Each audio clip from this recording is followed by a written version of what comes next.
देव करुणे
सप्ताहामध्ये अध्यात्म सुद्धा तेवढीच पुढे आहे। तेव्हा मला वाटतं वास्तवामध्ये या मूळ प्रपंचातला आपला मूळ परमार्थ साधला जाईल आणि समस्त ज्येष्ठ मंडळींचं ही यश आहे की आपली तरुणाई या निमित्तानं पुढे आहे। म्हणून आमच्या ज्येष्ठ मंडळींसाठी जोरदार काढवून टाळ्या झाल्या पाहिजेत। आणि खऱ्या अर्थानं जर पाहिला गेलं तर तरुणाईच्या दृष्टिकोनातून जर विचार केला तर आज जीवनामध्ये अनेक ठिकाणी अनेक पद्धतीने तरुणाई पुढे जात असताना तीर्थक्षेत्र खऱ्या अर्थानं आपल्या निमगाव खुर्द गावचं हे वैभव आहे की आपली तरुणाई आध्यात्मिक क्षेत्रातही तेवढीच पुढे आहे। म्हणून तरुण वर्गासाठीही एकदा जोरदार काढवून टाळ्या या ठिकाणी झाल्या पाहिजेत। खऱ्या अर्थानं परमपूज्य योगीराज सद्गुरू माधवगिरीजी महाराज यांच्या कृपा आशीर्वादानं व बजरंगबली यांच्या कृपा आशीर्वादानं या ठिकाणी अवतरलेली ही पंढरी खऱ्या अर्थानं पाहिला गेलं तर परमपूज्य योगीराज सद्गुरू माधवगिरी महाराज यांच्या खऱ्या अर्थानं संजीवन समाधी आणि या समाधीचं औचित्य असं की आज आपल्या गावावरती परमात्म्याची अखंड कृपा आहे आणि तोच वसा वारसा ज्यांच्यामुळे या ठिकाणी सरस्वती मातेचं आगमन झालं ते परमपूज्य आदरणीय गुरुवर्य बाळनाथ महाराज भागवत खऱ्या अर्थानं बाबांच्या चरणावर साष्टांग दंडवत प्रतिपादित करतो। एकदा जोरदार काढवून टाळ्या त्यांच्यासाठी झाल्या पाहिजे। त्याचप्रमाणे जोपर्यंत मुळं भक्कम असत नाही तोपर्यंत वटवृक्ष घडत नाही आणि हा वटवृक्षाची सावली आज पुढच्या पिढ्या घेत आहेत कारण त्यामागे अनेक आध्यात्मिक हात आहेत। आदरणीय गोपाळे बाबा आपल्याही चरणावर साष्टांग दंडवत प्रतिपादित करतो। बाबांसाठी एकदा जोरदार काढवून टाळ्या या ठिकाणी झाल्या पाहिजेत। त्याचप्रमाणे खऱ्या अर्थानं ज्यांच्यामुळं खऱ्या या जगाच्या पाठीवर कदाचित महाराज आम्हाला कोणती गोष्ट उसनी मिळेल पण हिंदू धर्मशास्त्र असं सांगतं या जगाच्या पाठीवर 3 गोष्टी कधीच कुणाकडे उसण्या मागता येत नाही। पहिलं म्हणजे मातृत्व आहे, दुसरं म्हणजे कर्तृत्व आहे आणि तिसरं म्हणजे दातृत्व आहे। आणि या नाम सप्ताहासाठी आज ज्यांचं दातृत्व आहे ते सकाळचे अन्नदाते श्री आदरणीय राधुदादा कचरू गोपाळे, सायंकाळचे अन्नदाते श्री योगेशदादा माधव गोपाळे, श्री सूर्यभानदादा लक्ष्मण गोपाळे त्याचप्रमाणे आजचे समस्त दातृदाते एकदा जोरदार काढवून टाळ्या त्यांच्यासाठीही झाल्या पाहिजेत। त्याचप्रमाणे आज ज्यांचा हरिजागर आहे कळस बुद्रुक पिंपळगाव कोंझिरा नांदुरी दुमाला आमच्या वारकऱ्यांसाठी एकदा जोरदार काढवून टाळ्या होऊन दादा मनपूर्वक आपल्या या ठिकाणी व्यक्त करतो कारण खऱ्या अर्थानं आपण दिलेलं प्रेम हे शब्दांमध्ये व्यक्त होणार नाही। त्याचप्रमाणे ज्यांच्यामुळे या आवाजाला ध्वनिरूप प्राप्तांची ध्वनिवस्था करणारी मंडळी दादा आपली सिस्टम अत्यंत गोड आहे आणि विशेषतः आपण तरुण आहात आणि तरुण जेव्हा व्यवसायात पुढे जातात तेव्हा त्यांना अखंड बळ देणे हे आपलं आद्य कर्तव्य आहे। दादांसाठी एकदा जोरदार काढवून टाळ्या या ठिकाणी झाल्या पाहिजेत। त्याचप्रमाणे ज्यांच्यामुळे या नामपंढरीमध्ये साक्षात भगवान परमात्म्याचा आशीर्वाद प्राप्त झाला ती ही महाराष्ट्राची सबंध कोहिनूर रत्न। कारण एक वाक्य थोडं जबाबदारीने बोलेल महाराज वारकरी संप्रदायाने कळस चढवला ते म्हणजे जगद्गुरु तुकोबारा पण त्याच कळसाला मुलामा देण्याचं कार्य आजच्या काळात जर कोण करसेल तर परमादरणी ही सगळी मंडळी बाबा आपण सर्वांच्या चरणावर साष्टांग दंडवत प्रतिपादित करतो। कारण दूरदर्शनवरती आज्या तुलचं एखादं गीत पाहिलं तरी घरात आई पप्या का पाहते पप्या तोपक पण त्या मागे त्यांचा रोजचा 18 तासांचा सातत्यानं रियाज असतो। माझ्या महाराष्ट्राचा हा शेतकरी, माझ्या महाराष्ट्राचा हा वारकरी आणि धर्मावर संकट आलं तर होता धारकरी असेल ती चटणी भाकर खातात आपल्या शेतामध्ये नोकरीमध्ये राब राबतात पण जेव्हा नामपंढरीमध्ये उभे राहतात असा काही स्ववृंदित करतात परमात्म्यालाही तो ऐकावाच लागतो। एकदा जोरदार काढवून टाळ्या त्यांच्यासाठीही झाल्या पाहिजेत। त्याचप्रमाणे माझ्या महाराष्ट्राचा हा शेतकरी, माझ्या महाराष्ट्राचा हा वारकरी आणि धर्मावर संकट आलं तर होता धारकरी दिवसभर आपल्या नोकरी व्यवसायामध्ये काम करताना त्यांच्या दोन्ही हातांना गठ्ठे पडलेले आहे पण महाराज जेव्हा मृदुंगावरती थाप पडते असा काही मृदमणी बाहेर येतो परमात्म्यालाही तो ऐकावाच लागतो। आदरणीय महाराजांसाठीही एकदा जोरदार काढवून टाळ्या झाल्या पाहिजेत।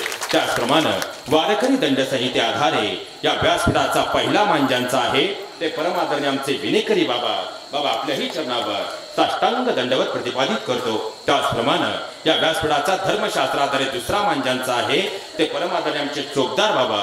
कारण एक वाक्य खऱ्या अर्थाने बोलून जातो महाराज. कारण वारकरी या शब्दाचा अर्थ आहे रणी धाव घेता असे खडगहस्त, विठुवारी माझी बने टाळहस्त, अलंकार हे दोन्ही ज्याच्या उशाला, वारकरी म्हणावे अशा वाघराला. म्हणजे तो कीर्तनामध्ये उभा असताना तल्लीनतेने टाळामध्ये मुग्ध होतो, पण जर देव देश आणि धर्मावर संकट आलं त्या टाळांचा शस्त्र म्हणून वापर करतो. असा मातीत जो वाहक आहे त्या वाघाला वारकरी असं म्हटलं जातं.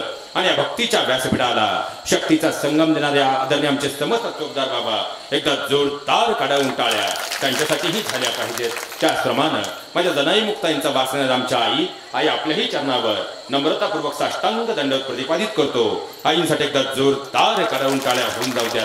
त्याचप्रमाणे वारकरी दंड संहिते आधारे या व्यासपीठाचा तिसरा मान ज्यांचा आहे ते परमादर आमचे समस्त टाळ महर्षी आणि विशेषत्वाने ही लेकरं त्यांना घडवणार त्यांच्या आदरणीय गुरुजन गुरुकुल संस्था एकदा जोरदार काढावून टाळ्या त्यांच्यासाठीही झाल्या पाहिजेत. तुम्ही म्हणाल महाराज आधीच उशीर झालाय आणि तुम्ही बोलायला लागलेले 5 मिनिटं झाले, पण 5 मिनिटापासून तुम्ही आम्हाला टाळ्याच वाजवायला लावल्या. तरी निमगावकर एकदा अपेक्षा आहेच, एकदा जोरदार काढावून टाळ्या होऊनच जाऊ द्यात महाराज. कारण या सगळ्या टाळ्या तुमच्यासाठी महिला वर्ग. कारण संध्याकाळी 7 वाजले आणि आपल्या हातात रिमोट आला आणि आपल्या घरात झी मराठी किंवा सन मराठी सुरू झालं की संध्याकाळी 7 वाजता तू तिथं मी, 7:30ला नको दूर जाऊ बाबा, 8 वाजता कॉन्स्टेबल मंजू आणि 8:30ला आदिशक्ती, हे सगळं सोडून तुम्ही उपस्थित आहात. तुमचेही आणि माझ्या चिंतन रूपी सेवेकडे प्रस्थान करतो विठ्ठल.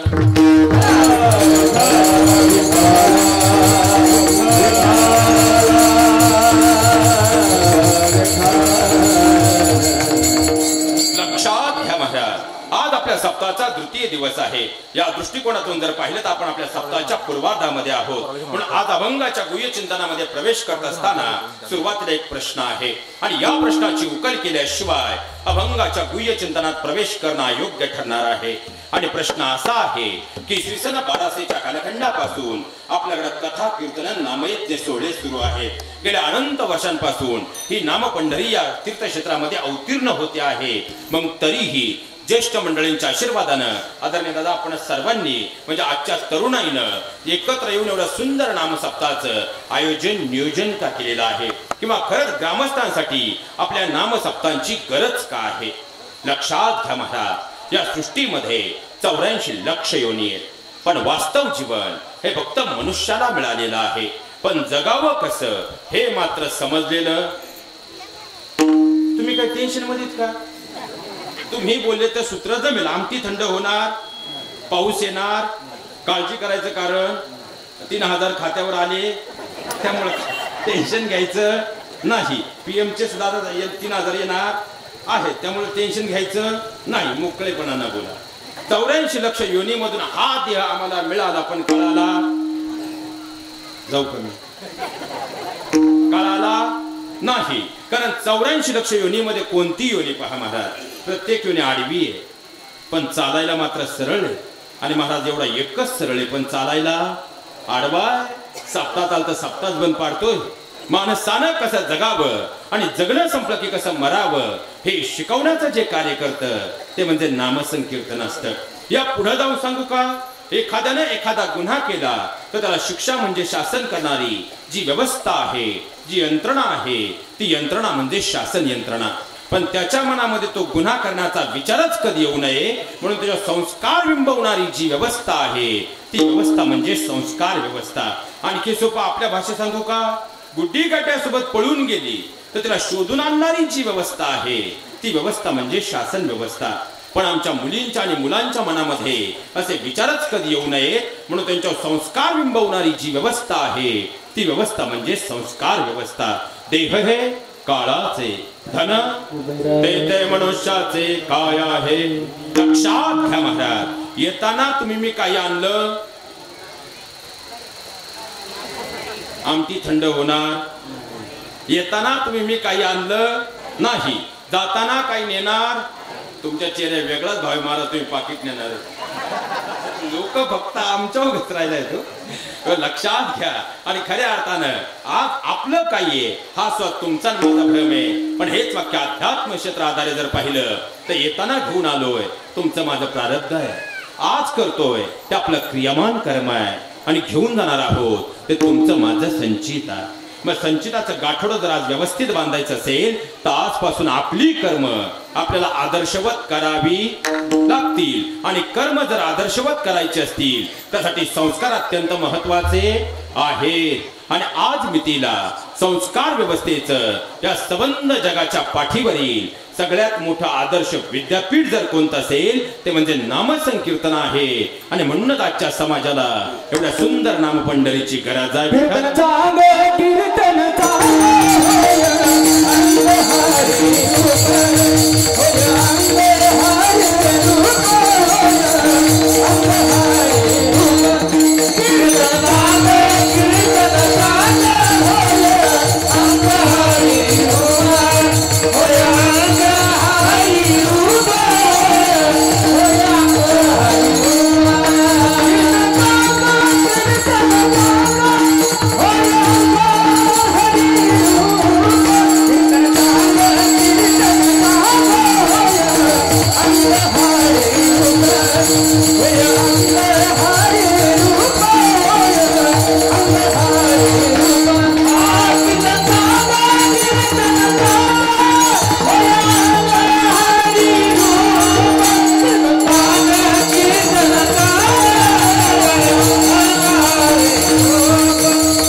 एकदा जोरदार काळ्या होऊन जाऊयात महाराज. लक्षात घ्या महाराज या भंगाद्वारे जगद्गुरु तुकोबाराय तुम्हा आम्हा मृत्यूलोकातील साधकांना तो भगवान परमात्मा या मृत्यूलोकामध्ये आपलासा करण्याचा या भंगाद्वारे उपदेश करतात. पण महाराज आम्ही सर्वसामान्य जीव इतके स्वार्थी आहोत की आम्ही आमच्या फायदेशिवाय कोणतीच गोष्ट करत नाही. सप्ताहाला जर जेवण असेल तर आम्ही मांडवात बसायलाही जागा ठेवणार नाही. पण काही कारणास्तव जर सप्ताहाला जेवण नसेल आणि कीर्तन 9 ते 11 असेल तर आम्ही 50ही राहू की नाही सांगता येणार नाही. आम्ही एवढे स्वार्थी आहोत की आम्ही आमच्या फायद्याशिवाय कोणतीच गोष्ट करत नाही. मग आजच्या भंगात तुम्ही आम्हाला उपदेश करता की मृत्यू लोकामध्ये तो भगवान परमात्मा आपलासा करून घ्या. पण महाराज आमचा काही फायदा तुकोबाराय सांगतात कानाचे पडदे उडे ठेवून ऐका. लक्षात घ्या महाराज मनुष्य जन्माला आल्यापासून मृत्यूपर्यंत तुमची माझी प्रत्येकाची धडपड सुखासाठी चाललेली आहे. मनुष्य दिवसाची रात्र करतो, रात्रीचा दिवस करतो, हाडाची काडा आणि रक्ताचं पाणी करून पैसा कमवतो. कशासाठी? महाराजांना देण्यासाठी. कशासाठी? सुखासाठी. सुखासाठी बंगला बांधला. 58 वर्ष पाठवी लुंगी लावून तुम्ही अहिल्यानगर पुणे मुंबईत नोकरी केली आणि 58ला रिटायर होऊन तुम्ही निमगाव मध्ये आले. आता 5-50 लाख घेऊन आता प्रत्येक गावात बाबा एक टोळी आली. तुमच्या गावात आहे का नाही सर माहित नाही. पण कुणी रिटायरमेंट नंतर 5-50 लाख घेऊन गावात येऊ द्या त्याला मोकळं करेपर्यंत टोळी सोडित नाही. या रावसाहेब बसा रावसाहेब तुमच्यासारखा माणूस 4 गावात नाही रावसाहेब. भुगला रावसाहेब मारली कुदळ 2500 स्क्वेअर फूट गेले 25. 6 महिने गेले तुमच्यासारखा माणूस तालुक्यात नाही रावसाहेब. थोडीशी गरज आहे द्या रावसाहेब. आणखी 4 महिने गेले मोकळा रावसाहेब. 25 लाख बंगल्यात गेले, 25 लाख पाहुण्या रावले निजिरावले, तुम्ही झाले मोकळे. महाराज हे माझं वाक्य नाही. अहो दारावरच्या कुत्र्याला जर भाकर मिळाली नाही तेही शेजारच्या घरात डोकवल्याशिवाय राहत नाही. महाराज सांगतात जन हे सुखाचे हे तल्याचे अंत हे काळीचे. कारण जोपर्यंत तुमच्याकडून फायदा आहे हा समाज तुम्हाला जवळ करणारे. ज्या दिवशी तुमच्या जवळचा फायदा संपला जवळचे ही दूर करणारे आजच्या कलियुगातील जळजळीत वास्तव आहे. आता पुढचे 1.5 तास मनोमन काही प्रश्नांची उत्तर शोधत चला. सुखासाठी घर बांधलं सुख मिळालं महाराज. सुखासाठी बायको केली तिथे मिळतच नाही म्हणा. आता का तुमच्याकडे बरं आहे खायचं बरं आहे महाराज. आता निम्या गावांमध्ये 35 नवरदेव पाहत आलो. तो भांडारा पाहिजे उभा राहतो बा आपल्या चांगला पडतो काय. पण मध्यशी चांगला होता मिळाली. 2.5 लाख वाला भाडं दिलं. 3.5 लाखाचा डीजे गावची जिरवाय आणला. रात्रभर सगळ्या मित्रांना व्हॉट्सअपला SMS करून फुलाची गाडी सजून फुलाच्या गाडीत वाजत गाजत जी बायको घरी आणली तीच तुम्हाला आणि मला काय म्हणती? आता आम्ही काय वेगळे का महाराज? तुमच्या पुढे आल्यावर बोलवतो ना, सप्त्यावरून 7 दिवसांनी घरी गेलो सोपे. तीच तुम्हाला आणि मला काय म्हणती? तुम्हाला काही कळत नाही? तुम्हाला काही कळत तरी आपलं येडं म्हणतं बायको प्रेम करती. बायकोच्या प्रेमाचा झटका. आता खरं सांगा महाराज, सुखासाठी बायको केली पण सुख मिळालं? उत्तर तर देऊ नका, 9:15 नंतर घरी जायचंय. सुखासाठी पप्या जन्माला तोच म्हणतो माझ्या पप्पानं माझ्यासाठी काहीच कमवून ठेवलं नाही. सुखासाठी बुद्धी जन्माला आली. 2 पतपेढ्यांचं बिनव्याजी सोसायटीचं कर्ज काढून तिला विद्यापीठात पाठवली. ती कॉलेजच्या गेटवरूनच गड्ड्याला घेऊन गेली तर परत गावात 8-9 बदलून आली. सुखासाठी बाण कोरले ही तर नवीनच टोळी आली. सर तुमच्या गावात आहे का नाही माहित नाही, पण कोणत्याही गावात जा, गाव कसं चांगलं पण तंटामुक्तीच्या अध्यक्षांना भेटलं तर 90% प्रकरण फक्त जमिनीच्या बांधांची आहेत की नाही? बरं, हा विषय व्यासपीठावर बोलण्याची गरज यासाठी निर्माण झाली. आज कोणत्याही गावात जा, सार्वजनिक कार्यक्रमात आम्ही एकत्र यायला तयार आहोत, पण 2 रक्ताचे भाऊ जर एका विचाराने एकत्र यायला तयार नसतील तर कोणता अध्यात्म आम्ही जिवंत ठेवलंय याचा मात्र विचार करावा लागेल. महाराज तुम्ही लहान होतात ना, तुम्ही लहान होतात ना, अरे 2 भाऊ जर शाळेत निघाले, दप्तर तुझ्या पाठीवर की दप्तर माझ्या पाठीवर यावरून 2 भाऊ एकमेकांशी भांडत होते, एकमेकांना मारत होते, पण वर्गात बसल्यानंतर मांडीला मांडी लावून बसत होते. अरे ते 2 भाऊ जर संध्याकाळी आईच्या शेजारी झोपायला गेले ना तर आईचं तोंड तुझ्याकडं का आईचं तोंड माझ्याकडं यावरून एकमेकांशी भांडत होते, एकमेकांचे केस ओढत होते, पण पोलीस स्टेशनला जाऊन कधी एकमेकांवर केस टाकत नव्हते. तेच रक्ताचे भाऊ आज काहीच न पिकणाऱ्या गुंठावर बांधासाठी जर एकमेकांवर कुऱ्हाड घेऊन धावत असतील तर कोणता अध्यात्म आमच्या अंतकरणात रुजलंय विचार मात्र करावा लागेल.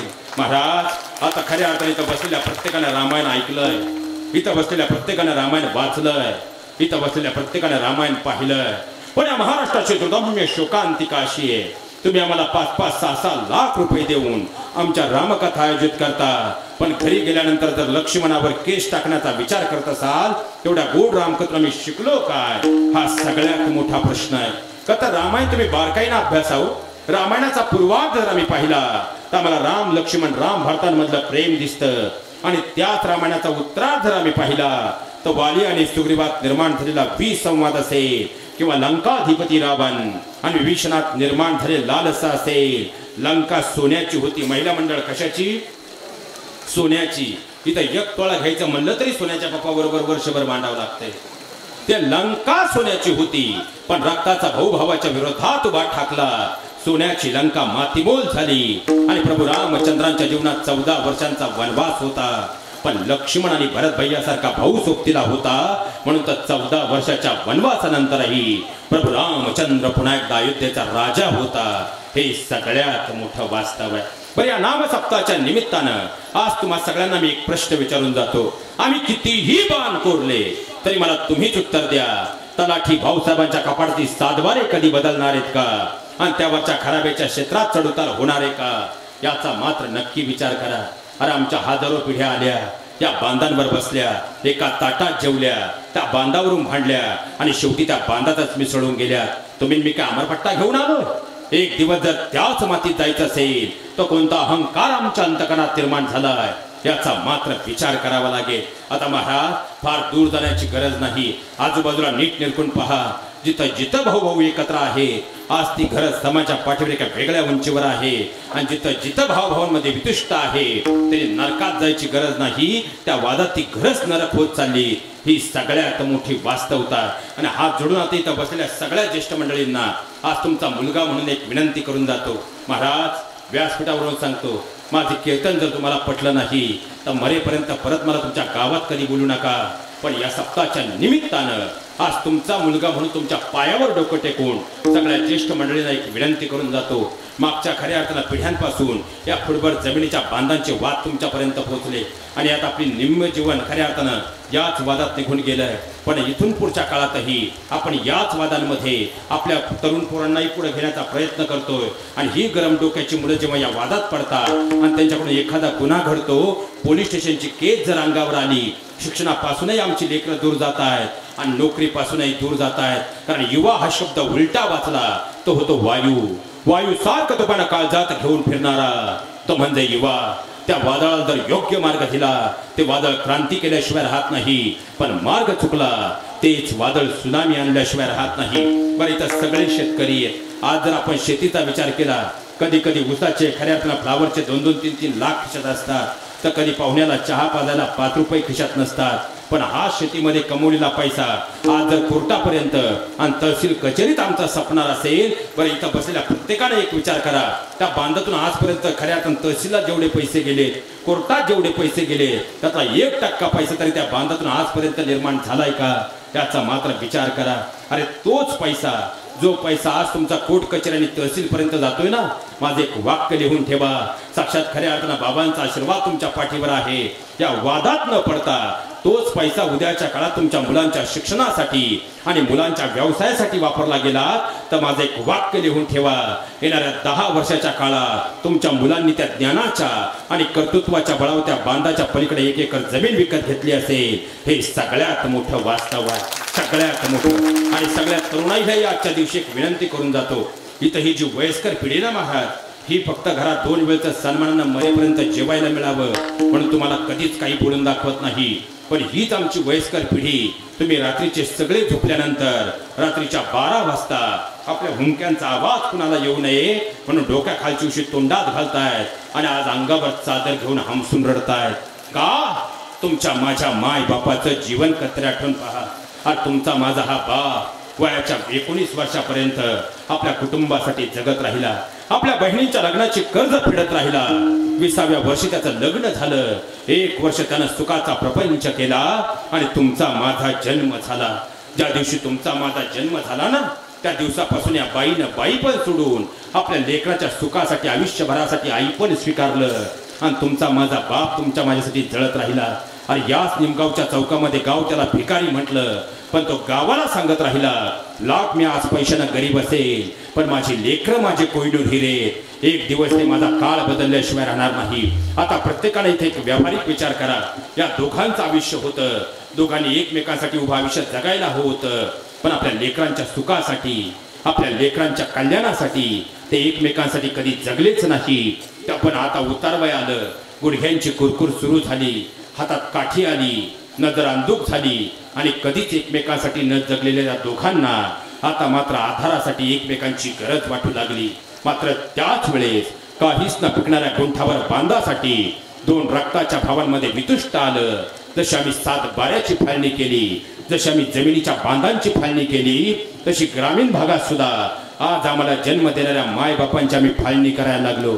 आज आई एका भावाकडं आणि तो बाप एका भावाकडे राहणार असेल, आणि तो बाप त्या माऊलीकडे पाहून 3 वर्ष लवकर मरणार असेल, आणि ती माऊली त्या बापाकडे पाहून 2 वर्ष लवकर आधी प्राण सोडणार असेल. माझे एक वाक्य लिहून ठेवा, तुम्ही दर महिन्याला काय, पण दर दिवशी जरी पंढरीची वारी केली तरी आम्हाला स्वर्गात काही नरकात तरी जागा मिळेल का, एवढा विचार या सप्ताहाच्या निमित्तानं करू शकलो तरी आपला संबंध सप्ताह सफल झाल्याशिवाय राहणार नाही. हे सगळ्यात मोठं वास्तव आहे विठ्ठल.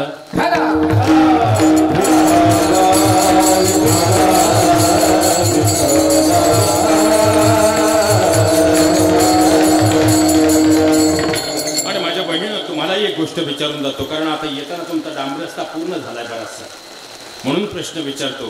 कारण तुम्हाला भाऊ आहेत ना, रक्षाबंधनला गेलतात ना, आता तुम्ही मुख्यमंत्र्याची बहीण झाल्या तर या भावाला काय तुमच्या लक्षात, भावाकडे गेलतात ना, त्या रक्षाबंधनला त्या भावाला ओवाळताना तुम्ही सांगत होता, अरे सण आहे आज वर्षाचा, आहे रक्षाबंधनाचा, नेत्रांच्या निरंजनानं भावास ओवळण्याचा. जसा कृष्ण आहे द्रौपदीस, तसा लाभलासी तुम्हाला, ओवाळते भाऊराया, होक्ष माझे लाभो तुला. कारण भाऊ म्हणजे शक्ती आहे, तर बहीण म्हणजे भक्ती आहे. भाऊ म्हणजे कर्तृत्व आहे, तर बहीण म्हणजे मातृत्व आहे. भाऊ बहिणीचं नातं काय असावं हे आम्हाला भगवान श्रीकृष्ण आणि द्रौपदी मातेकडे पाहून समजतं. भाऊ बहिणीचं नातं काय असावं हे आम्हाला महावैष्णवडी ज्ञानोबाराय आणि मुक्ताईंकडे पाहून समजतं. भाऊ बहिणीचं नातं काय असावं हे आम्हाला शिवचरित्राचं पानन पान शिकवतं. पण जी बहीण रक्षाबंधनला आपल्या भावासाठी राखी आणि भाऊबीजेला रुमाल घेऊन जात होती, हळूहळू खऱ्या अर्थानं निमज पासून निमगाव पर्यंत आता गुंठ्याला लाख सव्वा लाखाचा भाव मिळू लागला. म्हणून तीच बहीण आता राख्या आणि रुमालासोबत 500 रुपयाचा स्टॅम्प घेऊन जर आपल्या भावाकडे हिस्सा मागायला जात असेल तर माझ्या बहिणी, तुम्ही कितीही श्रावणी सोमवार केले आणि कितीही मार्गशीर्षचे उपवास केले तरी तुम्हाला स्वर्गात काही नरकात तरी जागा मिळेल का, याचाही विचार मात्र या सप्ताहाच्या निमित्ताने नक्की करून जा. कारण आज तुमच्या भावाची बदललेली परिस्थिती तुम्ही पाहताय, आज तुमच्या भावाच्या खिशातले पैसे तुम्ही पाहताय. पण ज्या दिवशी तुमचं लग्न झालं तो दिवस आजही आठवून पहा. तुमच्या शेतकरी बापाच्या खिशात रुपया सुद्धा नव्हता हो, पण तुमच्या 10वीला असणाऱ्या भावाने तुमच्या वडिलांच्या डोळ्यातली आसवं पाहिली आणि तुमचा भाऊ उत्तरला, बाबा काळजी करू नका, आपण रात्रीचा दिवस करू, दिवसाची रात्र करू, हाडाची काडा आणि रक्ताचं पाणी करू, पण माझी ताई सुखी राहिली पाहिजे. माझ्या बहिणीनं एवढाच आधार तुमच्या 10वीला असणाऱ्या भावाकडून तुमच्या वडिलांना मिळाला आणि वडील घरात धावत आले. पाहुण्यांना सांगितलं, पाहुणं अहो पाहता काय, थोडा सुपारी.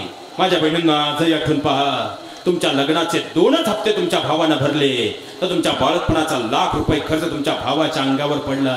माझ्या प्रत्येक ताईने तर एकच विचार करा, तुमच्या भावाचं लग्न होईपर्यंत तो फक्त आणि फक्त तुमच्या लग्नाचं कर्जच फेडत होता. पण आज गुंठ्याला लाखाचा भाव मिळाला आणि हळूहळू आता खऱ्या अर्थानं कल्याण रेल्वे पास झाला. म्हणून तीच बहीण आता जर 500 रुपयाचा स्टॅम्प घेऊन हिस्सा मागायला येणार असेल तर आम्हाला स्वर्गात काय पण नरकात तरी जागा मिळेल का, याचा विचार मात्र नक्की करा. कारण ज्या दिवशी तुमच्या लेकीचं लग्न झालं ना, कारण हिंदू धर्मशास्त्र असं सांगतं या जगात प्रत्येक नातं एका पिढीपर्यंत सम्यक आहे. पण माझ्या बहिणींनो, बहीण भावाचं नातं मात्र 3 पिढ्यांपर्यंत सम्यक असतं. कारण ज्या दिवशी तुमच्या लेकीचं लग्न झालं, तुमची लेक तुमच्या गळ्यात पडून जेवढी रडली नाही, तिच्या वडिलांच्या गळ्यात पडून जेवढी रडली नाही, तेवढी मामाच्या कुशीत गेल्यानंतर हमसून हमसून रडली. कारण मामा हा तिचा फक्त मामा नव्हता, तिच्या जीवनातला प्रत्येक वेळी सुखदुःखात उभा राहणारा तो तुझ्या जीवनातला हक्काचा मित्र होता. पण तोच तुझ्या जीवनातला हक्काचा मित्र तुटपुंजा नोटांसाठी गुंठाभर जमिनीसाठी तोडणारा असू तर खऱ्या अर्थानं कितीही श्रावण उपवास केले आणि पुढे आलेली नवरात्र धरली, स्वर्गात काही नरकात जागा मिळेल का, एवढा विचार आज अंतकरणात करू शकलो तरी आपल्या घराचं नंदनवन झाल्याशिवाय राहणार नाही. हे सगळ्यात मोठं वास्तव आहे विठ्ठल.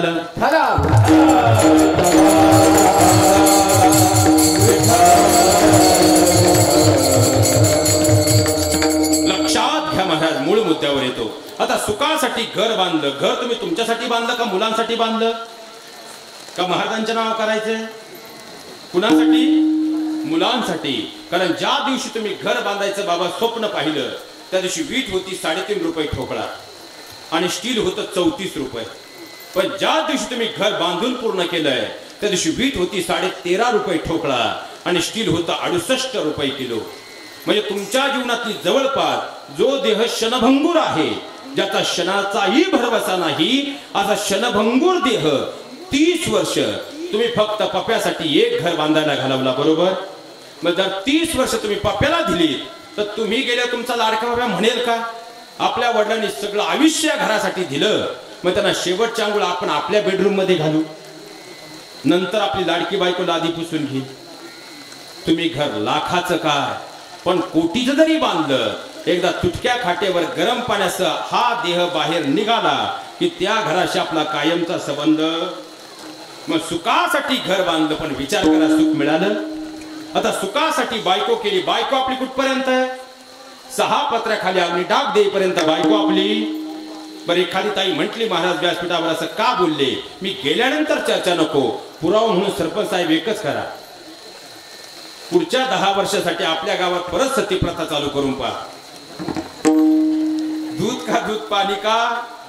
आता सुखासाठी पप्या जन्माला महिला मंडळ, पप्या आपला कुठपर्यंत आहे, जोपर्यंत पप्याच्या डोक्यावर पिवळ्या तांदळाचा मार पडत नाही आणि नवीन आलेली गुड्डी जोपर्यंत पहिल्या श्रावण पाठीला जात नाही आणि पहिल्या श्रावण पाठीच्या आलेल्या गोड पोळ्या जोपर्यंत निमगाव मध्ये वाटल्या जात नाही तोपर्यंत पप्या आपला आहे.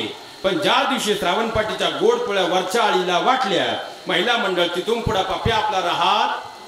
तुम्ही म्हणताय, मी म्हणत विठ्ठल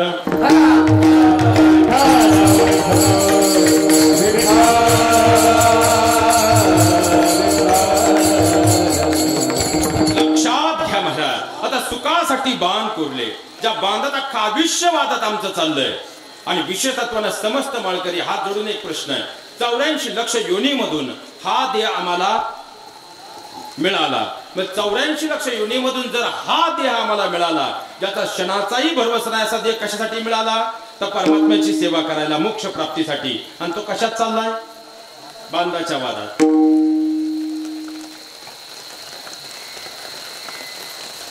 म्हणजे परमार्थ आपला दिखाव्याचा का अंतरीचा? बरं, ज्या बांधासाठी अख्खा आयुष्य वादात चाललंय, तो बांध आपला किती दिवस येऊ?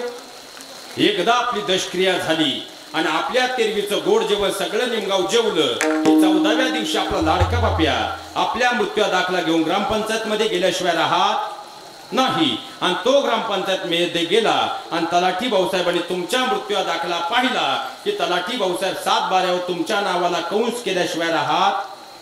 मग ज्या बांधासाठी अख्खा आयुष्य वादात गेलं, तो बांधही आपला किती दिवस राहिला? मोजून 14 दिवस. म्हणजे ज्या प्रपंचात आज आम्ही तल्लीन आहोत, तुम्ही कसाही करा, शेवटी तो नश्वरच आहे. पण इथून पुढे 84 लक्ष योनीचा जो फेरा आहे, तो टाळून या देहातील चैतन्याला जर मोक्षरूपी मूळ विसावा घ्यायचा असेल, त्या मृत्यू लोकामध्ये या नश्वर देहाला एकमेव साध्य आणि साधन आहे, आणि तो म्हणजे भगवान परमात्मा ईश्वर आहे. आणि तो खूप बराय सांगतात, या नश्वर देहानं या मृत्यू लोकामध्ये तो ईश्वर जर आपलासा केला, तर अंतपार सुखाची प्राप्ती आहे. अभंगाचं प्रथम चरण.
आणि आजपासून आपल्या सप्ताहाला एका खंड सुरुवात करून घ्यायची महाराज.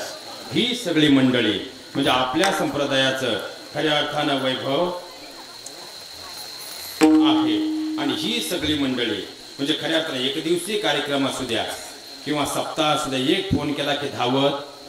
मग ह्या सगळी मंडळी जर आपल्या संप्रदायाचं वैभव आहे, त्यांनी कोणतंही प्रमाण घेतलं, त्यांना प्रोत्साहन देण्याचं काम आपलं एका शेजारच्या गावचं आहे.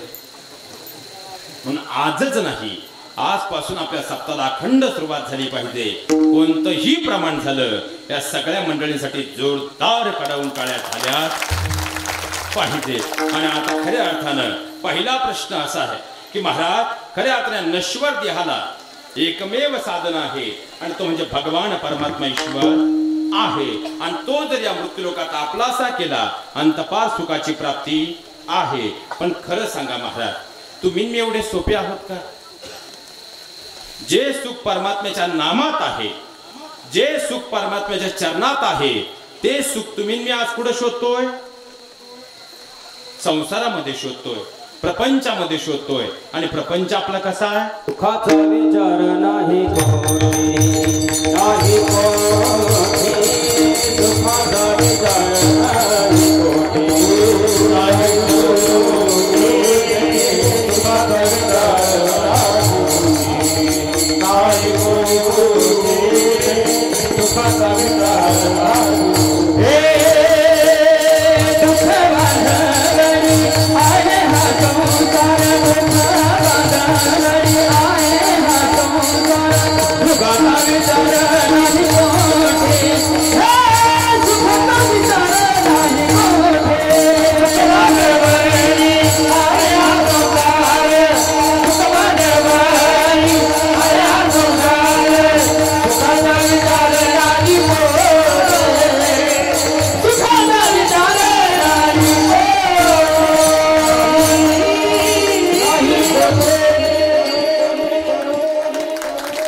म्हणजे खऱ्या अर्थानं जगद्गुरु तुकोबारासांना प्रपंच दुःख मूळ आहे, दुःख देणारा आहे. म्हणून तर याही पुढे जाऊन तुकोबारांनी सांगितलं, संसाराच्या नावे घालून या आम्ही प्रपंचाला मोठीमाती दिली. मग तुकोबारा आज आम्हा अल्पज्ञानी साधकांच्या अंतकरणात या प्रमाणाधारे एक प्रश्न असाही निर्माण होतो की तुम्ही म्हणताय प्रपंच दुःख मूळ आहे, तुम्ही म्हणताय प्रपंच दुःख देणारा आहे, पण जेव्हा जेव्हा मी संत चरित्राचा अभ्यास करतो त्यावेळेस आम्हाला असं जाणवतं की तुमच्याच आदी संतांनी या मृत्यूलोकामध्ये अवतार कार्य केल्यानंतर तो प्रपंच या मृत्यूलोकात केलेला आहे. मग तुमचं हे बोलणं इथं उपरोधिक होणार नाही का? लक्षात घ्या महाराज, याला उत्तर तुकोबारा शास्त्राचा आधार घेतात. तर अध्यात्मशास्त्र आधारे या मृत्यूलोकामध्ये प्रपंचाचेही दोन प्रकार पडतात. प्रपंचाच्या मुळी असे दोन अंग, एक सकाम दुजा निष्काम. प्रपंचाचे हे दोन प्रकार आहे, एक म्हणजे सकाम प्रपंच आणि दुसरा म्हणजे निष्काम प्रपंच. आता सकाम प्रपंच या शब्दाचा अर्थ आहे स्वतःच्या स्वार्थासाठी केलेलं कर्म किंवा केलेला प्रपंच, आणि निष्काम प्रपंच या शब्दाचा अर्थ आहे स्वतःच्या स्वार्थाविरहित केलेलं कर्म किंवा केलेला प्रपंच. आपला प्रपंच, आपला पप्या, आपली गुड्डी आणि आपल्या बायकोच्या पुढे जात नाही. म्हणून 10 किलो तांदूळ आणि 15 किलो गहू रेशन कार्ड सोडून आपलं नाव कुठंच आढळत नाही. पण संतांनी केला, महापुरुषांनी केला, तो जगाचा प्रपंच होता म्हणून त्यांची नाव इतिहासात. प्रपंच कला दामाजी सेठनं, म्हणून तर नामदेवरायांसारखा पुत्र खऱ्या अर्थानं घडवला. प्रपंच केला माझे विठ्ठल पंतांनी, रुक्मिणी आईंनी, म्हणून त्या वेदांचा ज्ञाता असणारे ज्ञानोबाराय घडले मायबाप. प्रपंच केला माझे कनकाई माऊली आणि बोल्लोबांनी, म्हणून तर 5वा वेद निर्माण करणारे तुकोबाराय घडले मायबाप. आणि प्रपंच केला मा साहेब जिजाऊ आणि शहाजीराजांनी, म्हणून तर लोक कल्याणकारी स्वराज्य निर्माण करणारे शिवराय घडले मायबाप. या महामातांनी, या महापुरुषांनी आपली लेकरं अशी घडवली ज्या लेकरांनी समाज घडवला. महिला मंडळ आपली लेकरं, आपली लेकरं. आता लेकरांचं काय घेऊन बसले दादा? आईच दराईवारी ब्युटी पार्लरला आहे, काय गुड्डी कोणी खऱ्या अर्थानं जयारीच्या अपेक्षा करता? बरे खाली ताई म्हटली महाराज व्यासपीठावर असं का बोलले? ॲब्रो करते ॲब्रो. आता हे ॲब्रो काहून करता असावं? हे घरात घुसताना दरवाजाच्या फटीत अडकत्या का महाराज जाताना इष्टीच्या दरवाजात घुसत्या? पण जर खरंच तुम्हाला प्रश्न पडला असेल की महाराज व्यासपीठावर असं का बोलले, मी गेल्यावर चर्चा, तुमच्या खिशात रुपया असला नसू द्या, तर तुम्ही गावाच्या चौकात आलात आणि 4 लोक नम्रतेने तुमच्या जवळ येऊन हात जोडू लागली तर पारावर बसलेल्या बापाची मान सन्मानात ताट झाल्याशिवाय राहत नाही. आणि तुमच्या जीवनात जर खरी संपत्ती कमवायची असेल, आपल्या मुलं आपल्या माय बापाची मान कधी खाली जाणार नाही. एवढं जरी आपण पाळू शकलो तर मला वाटतं यापेक्षा जीवनातला मोठा परमार्थ कोणता नसेल. हे सगळ्यात मोठं वास्तव आहे. आणि माझ्या बहिणींनो, तुम्हाला हात जोडून विनंती करून जातो, आता सध्या तुम्ही नवीन वाक्य आणलंय, आम्ही कपडे बदलायची गरज नाही. आता मुलांनी नजर बदलणं गरजेचं आहे, पण थोडेसे कपडे शास्त्राप्रमाणे वापरूनही पहा. त्यांनी डोळे बदलायची गरज आहे हे मान्यच करूया, पण आपणही खऱ्या अर्थानं किती अवास्तवपणे पुढे यायचं याचाही विचार होणं आता गरजेचं आहे.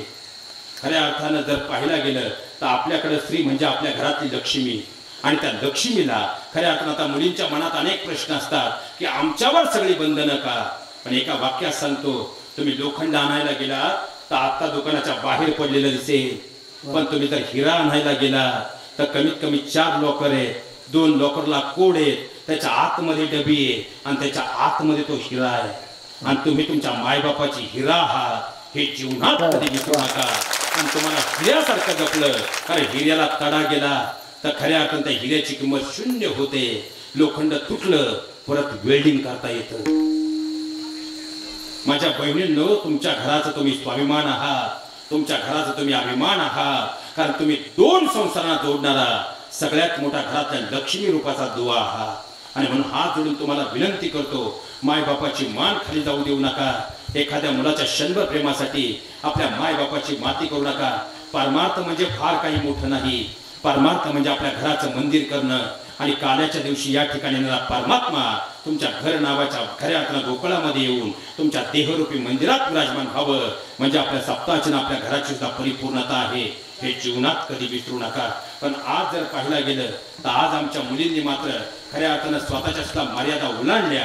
ही सगळ्यात मोठी शोकांतिका आहे. आज किटी पार्ट्यांच्या नावाखाली आम्ही आता नवीन फॅड आणले. कदाचित माझं बोलणं तुम्हाला कडू वाटेल, पण काही गोष्टींच्या मर्यादा त्या घरात आजीपासून आईपासून शिकवल्या गेल्या पाहिजेत. पण आजी संध्याकाळी 7 वाजले का रिमोटसाठी मोबाईल खऱ्या अर्थानं भांडत असेल तर आम्ही आहोत कुठे याचा विचार करावा लागेल. आज खऱ्या अर्थानं आमच्या मुलींच्या हातात असणारे मोबाईल. महाराज, आज एखादा सप्ताह चाललाय, कीर्तन करायला जर तुम्ही मानधन दिलं तिच्यावर बाबा कमीत कमी 4 दिवस गावात चर्चा आहे. आजचं कीर्तन तुम्हाला पटलं काय नाही पटलं काय, 4 दिवस त्याच्यावर चर्चा आहे. आता मला खरं सांगा, एखाद्या कीर्तनकाराला तुम्ही मानधन दिलं, त्याचं कीर्तनावर तुमच्याकडे 4 दिवस चर्चा आहे. आम्ही तर परकी येतो, अजून 15 मिनिटानंतर गाडीत बसलो का मी निघून जाईल. पण तुमची लेकरं तुमच्या काळजाचे तुकडे, बरोबर. मग इथं बसलेले किती पालक आपल्या मुलांचे मोबाईल आठवड्यातून दर रविवारी चेक करतात. फक्त तेवढा पालकांनी बोट वर करा.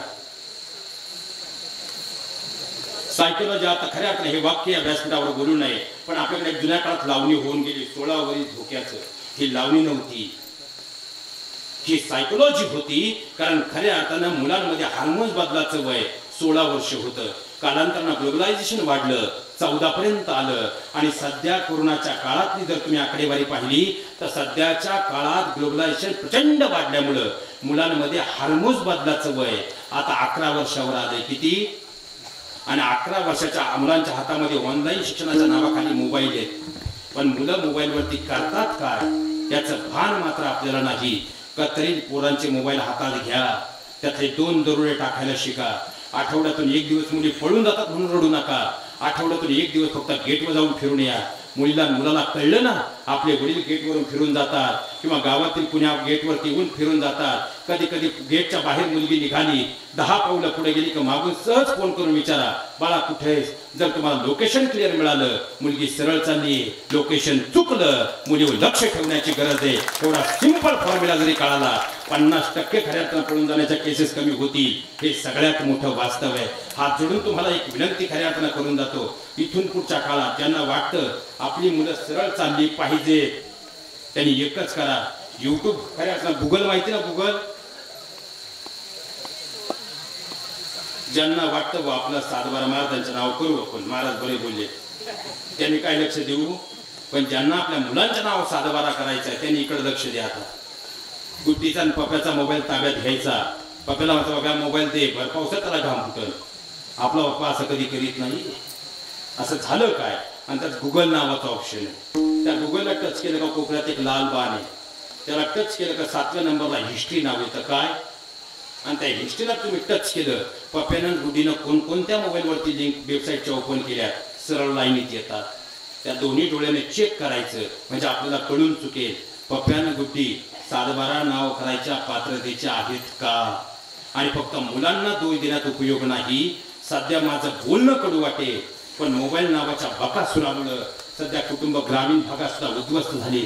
आज वेळ कमी, शेवटचे 3च मिनिटात एक वाक्य बोलून जातो. ज्या दिवशी नवरा कोणतीही भीती मनात न आणता आपल्या मोबाईलचा पासवर्ड काढून आपला मोबाईल आनंदानं 24 तासासाठी आपल्या बायकोकडे देण्याचं धाडस करेल, आणि ज्या दिवशी बायको कोणती भीती मनात न आणता आपल्या मोबाईलचा पासवर्ड काढून 24 तासासाठी आनंदानं तो मोबाईल आपल्या नवऱ्याकडे देण्याचं धाडस करेल, त्या दिवशी मोबाईलचा चांगला वापर आहे असं म्हणण्याचं धारिष्ट मी करू शकेल. कारण आज 90% कुटुंबात नवऱ्याच्या मोबाईलचा पासवर्ड बायकोला आणि बायकोच्या मोबाईलचा पासवर्ड जर नवऱ्याला माहित नसेल तर कोणत्या पोकळ संस्कारांच्या गप्पा आम्ही मारतोय याचा विचार करावा लागेल. आज घराच्या बाहेर आनंदी दिसणारे चेहरे मोबाईल नावाच्या बकासुरामुळं, व्हॉट्सअप फेसबुक इंस्टाच्या खऱ्यातल्या बकासुरामुळं चार भिंतीच्या आत पुरते ग्रासून गेले.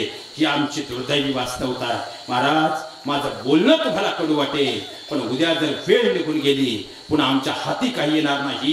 ही सगळ्यात मोठी वास्तवता आहे. आज ही सगळ्यात मोठी गरज खऱ्या अर्थानं ओळखायला हवी. नात्यांमधलं कम्युनिकेशन कमी होत चाललंय. मुलाच्या वडिलांच्या नात्यातलं असू द्या, नवरा बायकोच्या नात्यातलं असू द्या, बहीण भावाच्या नात्यातलं असू द्या, कम्युनिकेशन म्हणजे संवाद हरवत चाललाय आणि तो सर्वात देवाशी सुद्धा हरवत चाललाय. म्हणून आजच्या काळात देव दिसत नाही, ही सुद्धा सगळ्यात मोठी वास्तवता आहे. एकदा प्रेमानं भजन करूया. जय जय विठोबा रखुमा, जय विठोबा रखुमा, विठोबा रखुमा, विठोबा रखुमा, विठोबा रखुमा, विठोबा रखुमा, विठोबा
आधारे वक्त्यानं वेळेचं भान पाळणं हे वक्त्याचं आद्य कर्तव्य आहे.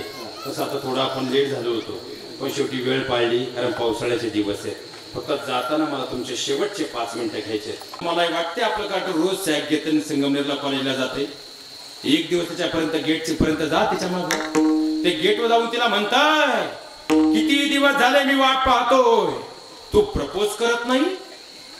तिने लांबून त्याच्या का पाहिली गो, चेहरा तुझा खास नाही, अंगावर तुझ्या मास नाही, प्रपोज तुला काय खाक करू, उद्यापर्यंत जगायची तुझी आस नाही.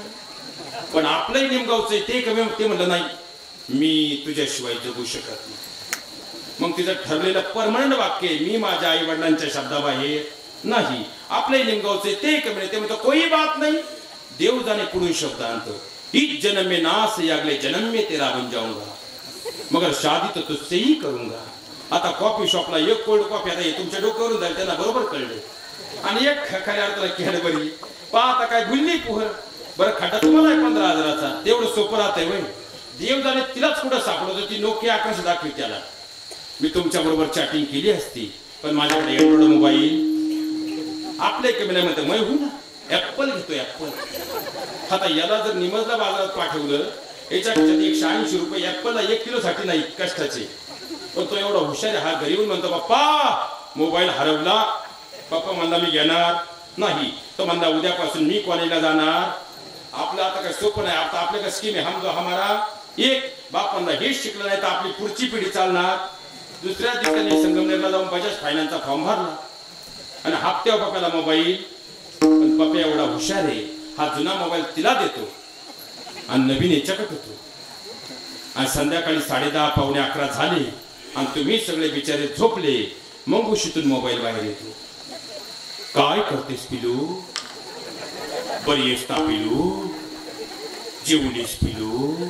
महाराज आता हे कुत्र्याचं पिलू, मांजराचं पिलू, हे पिलू बरं होतं, पण हे शेअरचॅट इंस्टाग्राम आल्यापासून 2 पायाची भलतीच पिलं वाढल्या. बरं, ही प्रकरणं वाढण्यामाग माझं बोलणं कदाचित महिला मंडळ कडू वाटेल, पण तुम्ही सुद्धा तितके जबाबदार आहात. कारण सध्या तुम्हालाही चांगली मुलं जावई म्हणून चालत. आता इकडे फेडाले दादा पार्ट्यांचं, त्यांचा बंगला आहे 4 एकर इकली, मग बांधला, तुला माहितच नाही येडे. दारासमोर 2 4 व्हीलर आहे, फक्त मार्च एंडला जाऊन 4-5 पिढीच्या गाड्याचे दिवस रात्र उभे आहे. महाराज, हा विनोद नाही. इथं बसलेल्या ज्यांनी आपल्या मुलीचं लग्न करताना मुलाचं कर्तृत्व न पाहता फक्त मुलाच्या बापाची संपत्ती पाहून आपल्या पोरी दिल्यात ना. आज तुमची मुलगी बंगल्यात आहे, सोन्याच्या ताटात जेवतीये, पण तिला कधी भेटायला जा, तिच्या डोळ्यात मात्र पाणी आहे. आणि इथं बसलेल्या ज्यांनी आपल्या मुलीचं लग्न करताना मुलाच्या वडिलांचे बाण न पाहता मुलाचं कर्तृत्व पाहून आपल्या पोरी दिल्यात ना. भले तुमची मुलगी आज झोपडीत असू द्या, पण कधी भेटायला जा, तिच्या चेहऱ्यावर मात्र समाधान आहे. पण हात जोडून विनंती करतो, इथून पुढे पार्ट्या पाहून नाही तर काठी सरळ आहेत का हे तपासून आपल्या मुली द्या. आणि हात जोडून तुम्हालाही विनंती करतो, इथं सगळे शेतकरी आहेत ना, एकदा जोरदार कडावून काढे आमचे शेतकरी वाटलं. बिचारे तेवढे स्वाभिमानी आहे, पण सध्या त्यांच्यावर जेवढी मोठी 7.5 अख्ख्या महाराष्ट्रात कुणावर नाही. कारण सध्या शेतकऱ्याच्या मुलांना मुली मिळत म्हणून त्यांनी सध्या चलो चाकणचं फेड आणले. कारण त्या नाही कळून चुकलं, इथं थांबलं तर कोण पोर देणार. मग गावातली 4 शाणी त्यांना सध्या एक काम कर, तुझ्या लग्नाला पत्रिका कमी एवढे बायोडेटे वाटून झाले, पण काही पुढे जमत नाही. त्यामुळे तू आता एकच कर, इथून चाकणला जा, लग्न होईपर्यंत आम्ही बरोबर वातावरण तयार करतो. पप्या चाकणला पोचायच्या आत गावाला पेढे महापकुची टाकला. गाव म्हणतात आता शेजारचं म्हणतं मला 72% मार्क होते, याचा पप्पू 38 होता. असं काय घडलं भाऊ? 3च महिने गेले, परत शेजारच्या गावाला पेढे, आपला बाबू परमनंट झाला. आता गावात 4 2 इडी राहतात, ते म्हणजे त्यांचा भाऊ परमनंट आहे, पोर देऊन टाकू. 8 लाख रुपये लग्नाला खर्च केला, 7 महिने गेले.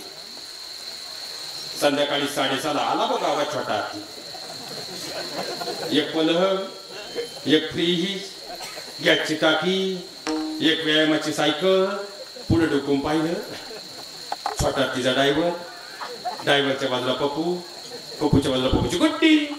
काय झालं बा? कंपनी अंबरनाथला गेली. सध्या हे फॅट जास्त, पण लक्षात घ्या, खऱ्या अर्थानं उद्याच्या काळात कोरोनात तुम्हाला शेतीनंच जगवलंय आणि इथून पुढे सुद्धा काळी आईच जगवणार आहे, हे वास्तव मात्र विसरू नका. कारण सध्या शेतकऱ्याच्या मुलांना मुली मिळत का तुमच्याकडे बरं आहे? खायचं बरं आहे महाराज. निम्मे बापांना रातच्या झोपा नाही, ते फक्त तुळशीच्या लग्नाची वाट बघून येतात. कवा तुळशीचं लग्न होतंय आणि तुळशीचं लग्न झालं का दुसऱ्या दिवसापासून दिसत त्याला इकडे या, पहिला छान बाय बेटा कुठून तरी जुळून 50-50 हजार मध्यस्थीने घेतले, लांबून आणल्या, पण जेवढा लांबून आणल्या तेवढा लांब परत गेल्या. आता काय त्या खांद्यात परत पडू नका. आता महिला मंडळ वेळ कमी. आता मला खरं सांगा, सध्या शेतकऱ्याच्या मुलांना मुली मिळत, तुम्ही जर आज बोलला तर बाबा तुम्हाला आशीर्वाद देणार आहे, पण आज जर गप राहिला तर पुढचे 5 वर्ष पप्या जिजुरीची पायरी चढणार. त्यामुळे बोलावंच. सध्या शेतकऱ्याच्या मुलांना मुली मिळत, पुरुष मंडळी शांत, फक्त महिला मंडळ. शेतकऱ्याच्या मुलांना मुली मिळत नाही. आपला बाबा यंदाही पिवळा होईल असं वाटत नाही, यंदा तरी आपल्या बाबाला गुड्डी मिळेल असं वाटत. बस जाऊ द्या महिला मंडळ. ज्यांना वाटतं पुरुष मंडळी शांत, फक्त महिला मंडळ की महाराज शेतकऱ्याच्या मुलांना मुली मिळायलाच हव्या, फक्त तेवढ्याच आहे नाही का जोरदार टाळी वाजवा. खऱ्याचा परमात्मा तुमचा ऐकणार. बरेच नवरदेव राहिले तुमच्या गावात. बरं जाऊ द्या महिला मंडळ. आता तुमची सगळ्यांची इच्छा आहे ना शेतकऱ्याच्या मुलांना मुली मिळायलाच. मग इथं बसलेली कोणती आई आज शपथ घेईल? महाराज आज माझे डोळे उघडले, बसल्या जागेवर मी बाबांच्या समाधीची शपथ घेऊन सांगते, आता यापुढे मी माझी बुद्धी शेतकऱ्याच्याच मुलाला देईल. फक्त तेवढ्याच आहे आता भूटवर करा. काय लबाड दुनिया आहे महाराज. माझी गुड्डी फ्लॅट मध्ये गेली पाहिजे, पण माझ्या बाप्याला गुड्डी मिळाली नेवाड्याला दे सोडून. आता हा विनोद आहे महाराज. बरं जाऊ द्या महिला मंडळ, तुम्हाला शेतकरी जावई चालत नाही, तुमच्या लेकीला शेतकरी नवरा नको आहे. आता पुण्यात माझ्या बाजूलाच IT ऑफिस आहे आणि ITचे ह्या वर्षी जवळपास आमचे 90 ते 92 मित्र लग्नाचे, ज्यांचा पगार 90 ते 95,000, 11 साडे 11 लाख रुपये पॅकेज, 500च्या स्टॅम्पवर मी मध्यस्थी गॅरंटेड राहतो गादीवर उभा. पण त्यांची एकच अडचण आहे बाबा, त्यांना एकही गुंठा जमीन नाही. उद्या येऊ का सकाळचं बस घेऊन निमगावला? किती आहे आपली पोर देतील बोटवर करा. मुलाला लाख रुपये पगार आहे पण एकही गुंठा जमीन नाही, किती आहे आपली पोर देतील?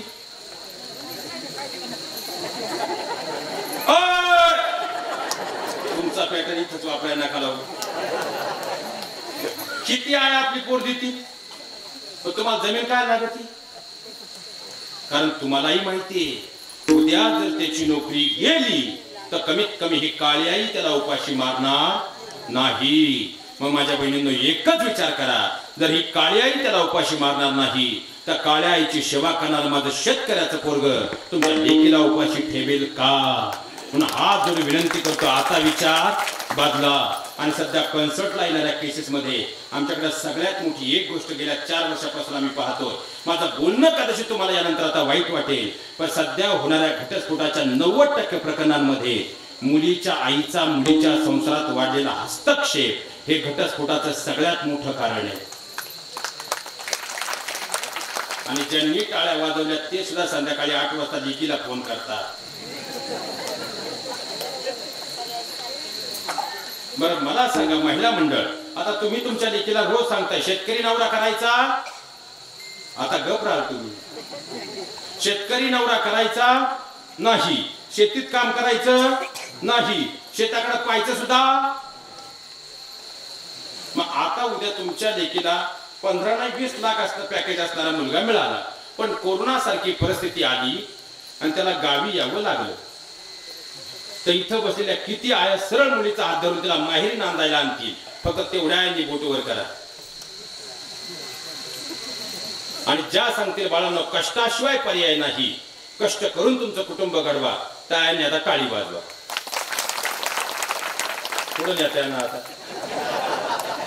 आता तुम्ही काय सांगताय? शेतीत जायचं, शेतकरी नवरा करायचा, शेतीकडे पाहायचं सुद्धा. मग आता मुलगी ऐकेल का?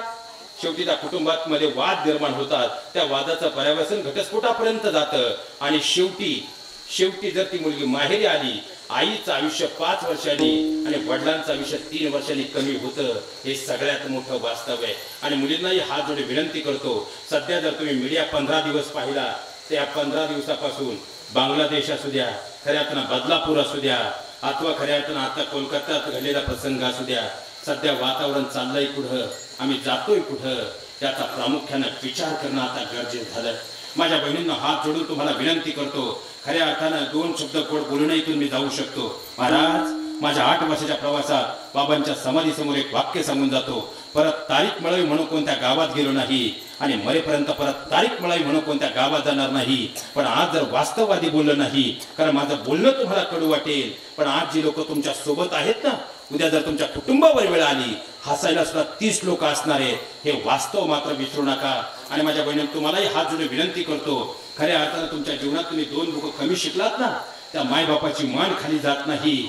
पण ज्या दिवशी मुलगी खऱ्या अर्थानं कोणतरी हात धरून पळून जाते, त्या दिवशी त्या बापाला मेल्याहून मेल्यासारखं होतं.